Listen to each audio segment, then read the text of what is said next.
The amazing fact checkers at the Banana News Network have discovered that President Trump has been engaging in some grossly negligent behavior that's putting all 7 billion people on planet Earth at risk of certain doom. Let's tune in to these experts and see what's going on. So, since this show is called Reliable Sources, let's talk about some of the administration's sloppiness and why this matters. Accuracy is part of the job for doctors, for engineers, for reporters, for lots of people. Every time I make a mistake or I have to run a correction, I am mortified. But it doesn't seem to be true for the White House. The president's spelling mistakes are infamous at this point. Just a couple from the past couple days here. Shady Comey misspelled on Twitter. All of these examples of the errors that he shares on Twitter.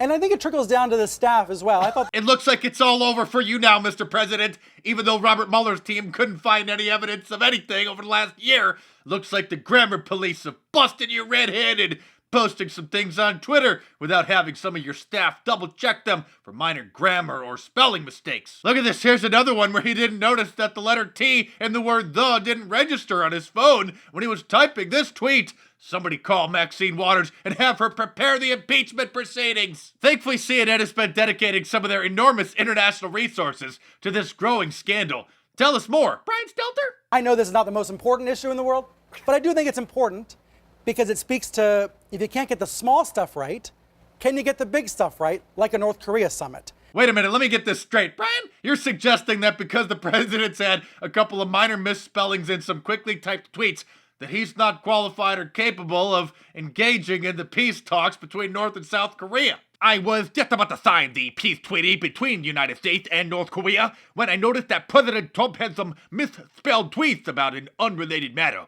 So the deal is off. Look at this. One of the panelists, John Avlon, is literally laughing at Brian. Do you agree? Does this matter? Does this matter at all?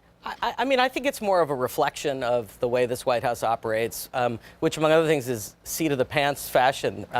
And, you know, we all know from running news organizations and being part of news organizations that you make the most errors when you're flying off on deadline or you know, there's not an orderly process. And I think that's really more what this is an indication of than a critical national issue around spelling. Yeah, it's not number one, but does it matter, John? This guy deserves an award for being able to fill 30 seconds of airtime with an answer that doesn't include him busting out laughing. CNN's panels are literally like a high school drama class exercise, where the students have to pick a random and unknown topic out of a hat and then have to act it out and try to convince the rest of the class that they know what they're talking about. Let's see how the next actor does. John Avlon, it's your turn. In this scene, you have to pretend that Brian Stelter is the host of a real news show, and with a straight face, you have to discuss the national security implications of President Trump's misspellings in his tweets. Go. Look, tone comes from the top. That's the key thing in any organization. So if the president has an untidy mind, isn't paying attention to details or pesky things like facts, it flows through the organization. And look, while I think we have greater roles and responsibilities than being the grammar police for the presidency, it's worth assuming that the president of the United States should be held to at least the same standard as a cub reporter. If we're letting him off the hook there, I think that's itself a sign of a slippery slope in our standards. Not bad, John. You held it together pretty well there. I'd give that a B+. Let's go to the next contestant and see if she can do any better. I actually wonder if this kind of a conversation is exactly the kind of thing his base would mock, that they would maybe see this as one of the dumbest segments on cable news all year. I wonder if this is the kind of conversation his base would mock. You get an F, lady, and get out of my studio. We don't pay you 6 figures at CNN to expose our news segments as idiotic. The assignment was to take Brian Stelter and CNN's grammar policing serious, and you totally blew it. Okay, enough of the Clown News Network. Let's see what's happening over at MSHIV. It's been a while since I've tuned in over there. I can't wait to see what I've been missing. Oh look, it's actor Sean Penn, who looks like he's playing the role of a bum, except it's the real him.